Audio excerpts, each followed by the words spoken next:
Olá, turma, boa noite, tudo bem? Vamos lá, né, para mais um dia da nossa leitura. Glória a Deus, porque nós estamos aqui, né, mais um dia.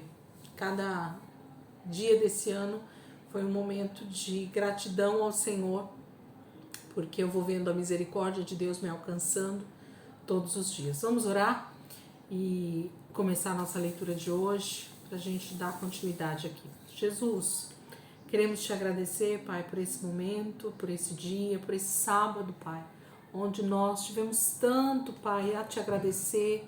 Nós já vimos a Tua mão poderosa trabalhando em nosso favor em tantos sentidos, Pai, desde o momento em que acordamos, Pai, em paz, em segurança, com saúde. E durante todo esse dia, Senhor, o Senhor cuidou de nós nos mínimos detalhes. Obrigada, Jesus. Obrigada pelo tempo em família, obrigado pelo tempo, Senhor, de descanso. Nós te adoramos e te engrandecemos por mais esse dia, Pai. Em nome de Jesus. Amém. Amém, queridos. Vamos lá. Hebreus, hoje capítulo 10 e capítulo 11. A gente vai ler esses dois capítulos que são um pouco extensos, né? Por isso que eu coloquei só os dois. E amanhã a gente termina o livro de Hebreus. Vamos lá. Hebreus capítulo 10 diz assim: a lei traz apenas uma sombra dos benefícios que hão de vir e não a sua realidade. Por isso, ela nunca consegue, mediante os mesmos sacrifícios repetidos ano após ano, aperfeiçoar os que se aproximam para adorar. Se pudesse fazê-lo, não deixariam de ser, se pudesse fazê-lo, não deixariam de ser oferecidos? Pois os adoradores, tendo sido purificados uma vez por todas, não mais se sentiriam culpados de seus pecados. Contudo, esses sacrifícios são uma recordação anual dos pecados, pois é impossível que o sangue de touros e bodes tire pecados. Por isso, quando Cristo veio ao mundo, disse: sacrifício e oferta não quiseste, mas um corpo me preparaste. De holocaustos e ofertas pelo pecado não te agradaste. Então eu disse: aqui estou, no livro está escrito a meu respeito. Vim para fazer a tua vontade, ó Deus. Primeiro ele disse: sacrifícios, ofertas, holocaustos e ofertas pelo pecado não quiseste, nem deles te agradaste, os quais eram feitos conforme a lei. Então acrescentou: aqui estou, vim para fazer a tua vontade. Ele cancela o primeiro para estabelecer o segundo. Pelo cumprimento dessa vontade, fomos santificados por meio do sacrifício do corpo de Jesus Cristo, oferecido uma vez por todas. Dia após dia, todo sacerdote apresenta-se e exerce os seus deveres religiosos. Repetidamente oferece os mesmos sacrifícios, que nunca podem remover os pecados. Mas quando este sacerdote acabou de oferecer para sempre um único sacrifício pelos pecados, assentou-se à direita de Deus. Daí em diante, ele está esperando até que os seus inimigos sejam colocados como estrado dos seus pés, porque por meio de um único sacrifício, ele aperfeiçoou para sempre os que estão sendo santificados. O Espírito Santo também nos testifica a este respeito. Primeiro ele diz: esta é a aliança que farei com eles depois daqueles dias, diz o Senhor. Porei as minhas leis em seu coração e as escreverei em sua mente. E acrescenta: dos seus pecados e iniquidades não me lembrarei mais. Onde esses pecados foram perdoados, não há mais necessidade de sacrifício por eles. Continuando aqui. Portanto, irmãos, temos plena confiança para entrar no Santo dos Santos pelo sangue de Jesus, por um novo e vivo caminho que ele nos abriu por meio do véu, isto é, do seu corpo. Temos, pois, um grande sacerdote sobre a casa de Deus. Sendo assim, aproximemo-nos de Deus com um coração sincero e com plena convicção de fé, tendo os corações aspergidos para nos purificar de uma consciência culpada e tendo os nossos corpos lavados com água pura. Apeguemo-nos com firmeza à esperança que professamos, pois aquele que prometeu é fiel. E consideremos uns aos outros para nos incentivarmos ao amor e às boas obras. Não deixemos de reunir-nos como igreja, segundo o costume de alguns, mas procuremos encorajar-nos uns aos outros, ainda mais quando vocês veem que se aproxima o dia. Se continuarmos a pecar deliberadamente, Depois que recebemos o conhecimento da verdade, já não resta sacrifício pelos pecados, mas tão somente uma terrível expectativa de juízo e de fogo intenso, que consumirá os inimigos de Deus. Quem rejeitava a lei de Moisés morria sem misericórdia pelo depoimento de 2 ou 3 testemunhas. Quão mais severo castigo, julgam vocês, merece aquele que pisou aos pés o Filho de Deus, profanou o sangue da aliança, pelo qual ele foi santificado, e insultou o Espírito da graça? Pois conhecemos aquele que disse: a mim pertence a vingança, eu retribuirei. E outra vez, o Senhor julgará o seu povo. Terrível coisa é cair nas mãos do Deus vivo. Lembre-se dos primeiros dias, depois que vocês foram iluminados, quando suportaram muita luta e muito sofrimento. Algumas vezes vocês foram expostos a insultos e tribulações. Em outras ocasiões, fizeram-se solidários com os que assim foram tratados. Vocês se compadeceram dos que estavam na prisão e aceitaram alegremente o confisco dos seus próprios bens, pois sabiam que possuíam bens superiores e permanentes. Por isso, não abram mão da confiança que vocês têm. Ela será ricamente recompensada.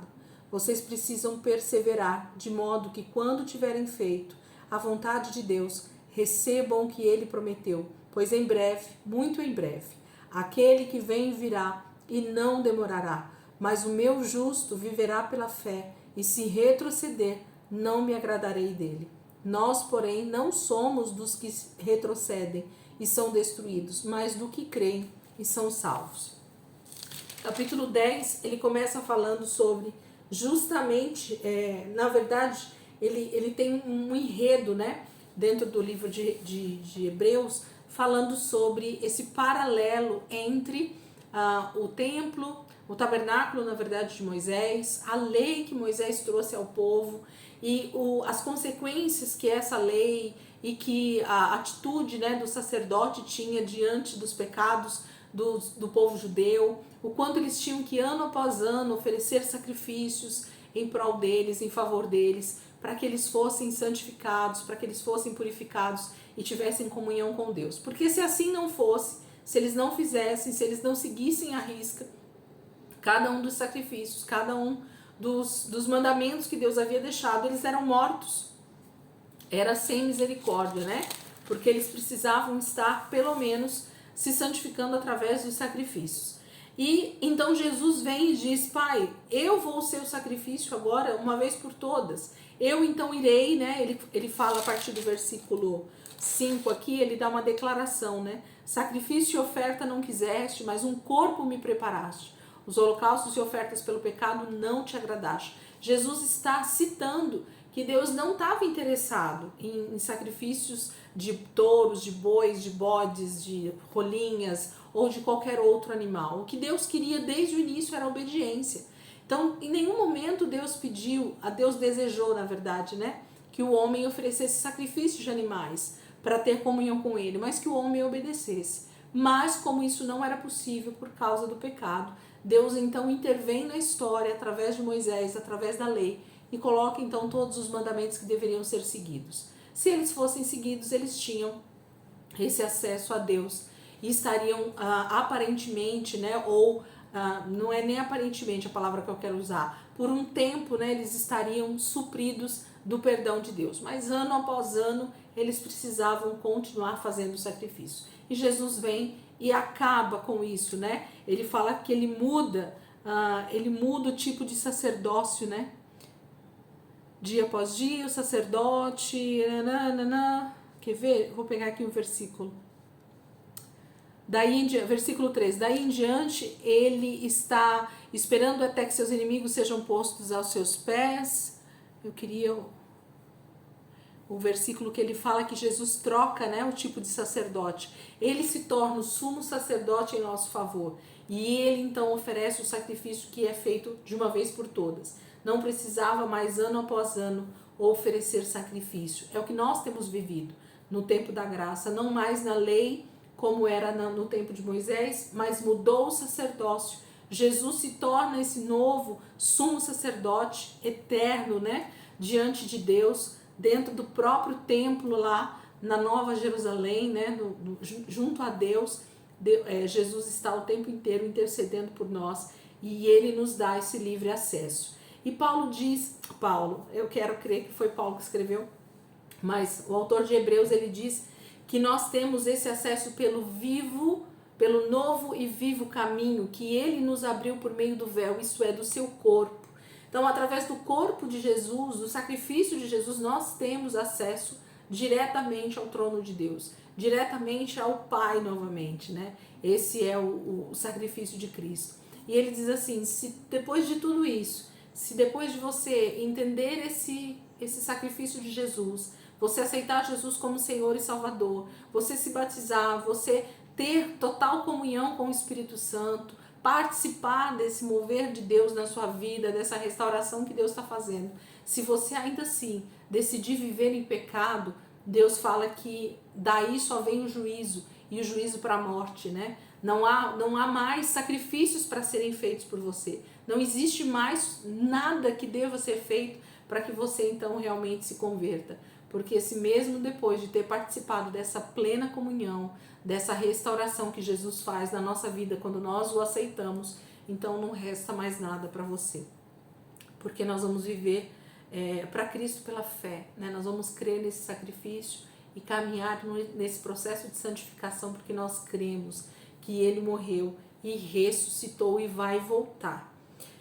Hebreus capítulo 11, talvez Hebreus capítulo 11 seja o texto mais conhecido, né, do livro todo de Hebreus, é o texto que mais é lido, e eu já queria de antemão conversar com vocês para que vocês prestem atenção nos detalhes que vai aparecer agora aqui no capítulo 11. É um capítulo que eu gosto muito também, mas para entender fé, né, para entender o que é fé. Então eu já vou falar para que a gente lendo vocês consigam prestar atenção naquilo que o texto vai falar. Nós vamos perceber que o texto começa explicando o que é fé e em seguida ele vai começar a nos dar todos os exemplos que nós temos até aqui, até esse ponto, né? O autor de Hebreus vai colocar vários exemplos para nós de pessoas que tiveram fé. Só que entender o que é fé é justamente compreender por que esses exemplos estão aqui, por que a palavra de Deus traz esses exemplos para nós. E por que esses exemplos, então, são de homens de fé? E a gente vai perceber uma mesma situação, uma mesma atitude. Deus fala com o homem, Deus dá uma direção para o homem ouve Deus falando, entra no seu coração o entendimento do que Deus está pedindo para ser feito e o homem obedece. Isso é fé, gente. Talvez não exista uma forma mais simples de nós entendermos e explicarmos fé do que isso. Vocês vão perceber em todos aqui, nós vamos ler vários. Deus fala primeiro com o homem ouve a voz de Deus, ouve a direção de Deus. O homem entende o que é que ele tem que fazer com a voz de Deus ou com aquilo que Deus pediu para ele fazer, e o homem põe em prática aquilo que Deus falou, na íntegra, sem tirar nem pôr. Deus falou, eu faço. Deus pediu, eu faço. Deus deu direção, eu vou fazer. É assim que funciona a fé. A fé, ela precisa desses ingredientes. Quais ingredientes? Primeiro, a voz de Deus falando conosco.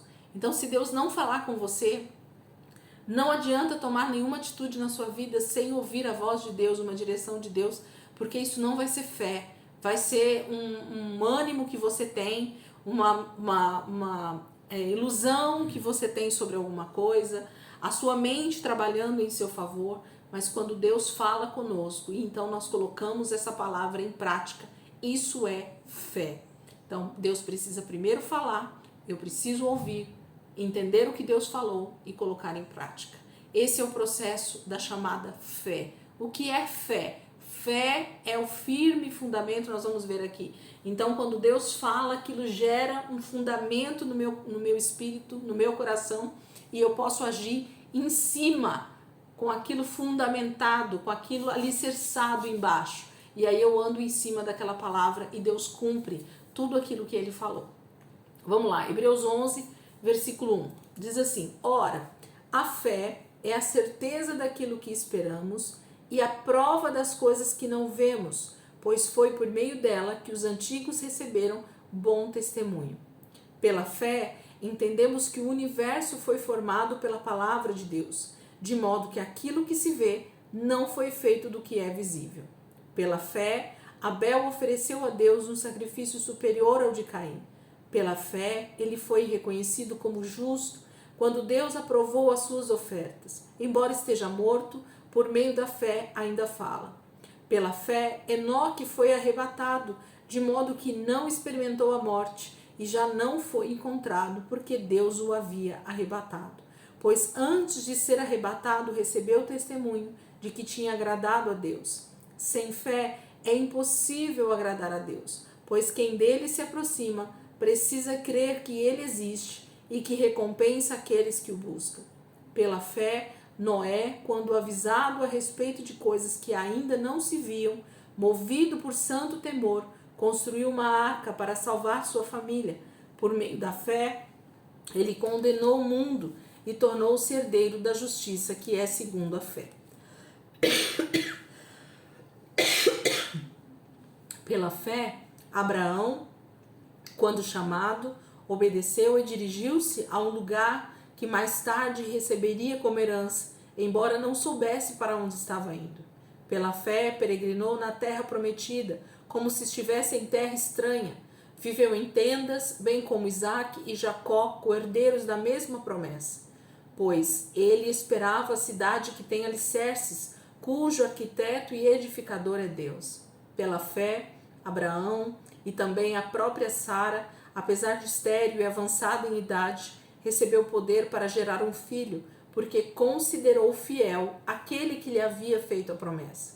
Assim, daquele homem já sem vitalidade, originaram-se descendentes tão numerosos como as estrelas do céu e tão incontáveis como a areia da praia do mar. Todos estes viveram pela fé e morreram sem receber o que tinha sido prometido. Viram-no de longe e de longe o saudaram, reconhecendo que eram estrangeiros e peregrinos na terra. Os que assim falam mostram que estão buscando uma pátria. Se estivessem pensando naquela de onde saíram, teriam oportunidade de voltar. Em vez disso, esperavam eles uma pátria melhor, isto é, a pátria celestial.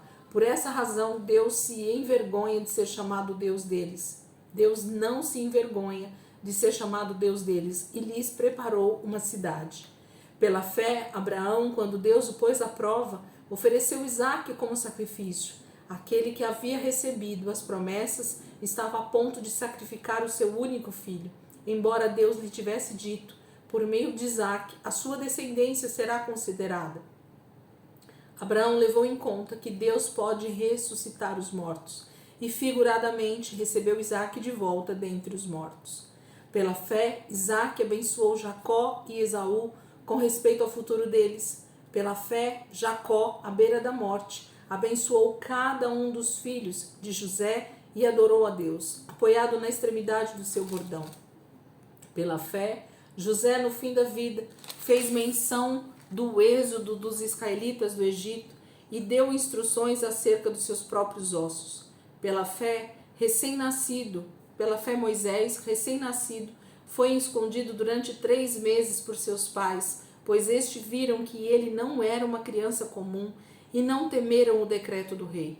Pela fé, Moisés, já adulto, recusou ser chamado filho da filha do faraó, preferindo ser maltratado com o povo de Deus e desfrutar os prazeres do pecado durante algum tempo. Por amor de Cristo, considerou sua desonra uma riqueza maior do que os tesouros do Egito, porque contemplava a sua recompensa. Pela fé, saiu do Egito, não temendo a ira do rei, e perseverou porque via aquele que é invisível.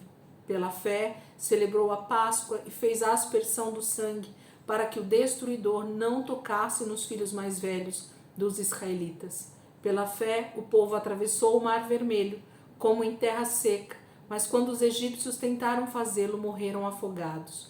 Pela fé, caíram os muros de Jericó, depois de serem rodeadas durante 7 dias. Pela fé, a prostituta Raabe, por ter acolhido os espiões, não foi morta com os que haviam sido desobedientes. Que mais direi? Não tenho tempo para falar de Gideão, Baraque, Sansão, Jefté, Davi, Samuel e os profetas, os quais pela fé conquistaram reinos, praticaram a justiça, alcançaram o cumprimento de promessas, fecharam a boca de leões, apagaram o poder do fogo e escaparam do fio da espada. Da fraqueza tiraram força, tornaram-se poderosos na batalha e puseram em fuga exércitos estrangeiros. Houve mulheres que pela ressurreição tiveram de volta os seus mortos, uns foram torturados e recusaram ser libertados, para poderem alcançar uma ressurreição superior. Outros enfrentaram zombaria e açoites, outros ainda foram acorrentados e colocados na prisão, apedrejados, cerrados ao meio, postos à prova, mortos ao fio da espada. Andaram errantes, vestidos de pele de ovelhas e de cabras, necessitados, afligidos e maltratados. O mundo não era digno deles. Vagaram pelos desertos e montes, pelas cavernas e grutas. Todos estes receberam bom testemunho por meio da fé. No entanto, nenhum deles recebeu o que havia sido prometido. Deus havia planejado algo melhor para nós, para que conosco fossem eles aperfeiçoados. Gente, como Hebreus capítulo 11 é lindo até de ler, porque ele vai falando de toda essa galeria da fé que os estudiosos falam, né? Ele vai falando de todos os homens que de alguma maneira venceram, né, ou foram bem-sucedidos na sua vida com Deus por causa da fé, porque Deus falou com eles, eles ouviram a voz de Deus, entenderam o propósito do que Deus estava falando no seu coração e colocaram em prática aquilo que Deus havia falado. Então, o primeiro pré-requisito para se dizer que você tem fé é ouvir Deus falar com você a respeito de um propósito, a respeito de um discernimento, a respeito do que Deus tem para a tua vida, a respeito de uma direção que você precisa de Deus, ou a respeito do propósito do próprio Deus. Porque na maioria deles aqui, o propósito, o plano era de Deus a respeito daqueles homens. Deus decidiu usar cada um deles no seu tempo, na sua época, da sua maneira, para cumprir o plano divino, que era a salvação do homem. Então Deus usa as nossas vidas hoje, como Ele usou antigamente, para esse plano divino, para esse plano maior.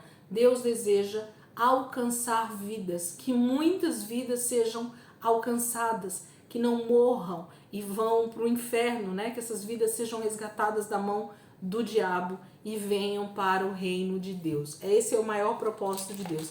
Então, nós ouvimos a Deus e pela fé nós, então, agimos. Vocês possam meditar aí nesses 2 capítulos, eles são bem compridos, né?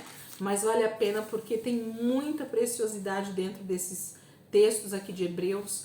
E se a gente pudesse esmiuçar, nós ficaríamos horas aqui conversando, porque cada um dos versículos carrega em si um entendimento daquilo que Deus está querendo passar aqui através dessa carta aos Hebreus. Amém, queridos? Deus abençoe, ótima noite para vocês. Amanhã, se Deus quiser, a gente termina aqui o livro de Hebreus, capítulo 12 e 13, e na segunda-feira a gente já começa aí a carta de 2 Pedro, ok? Deus abençoe, ótima noite e até amanhã, se Deus quiser.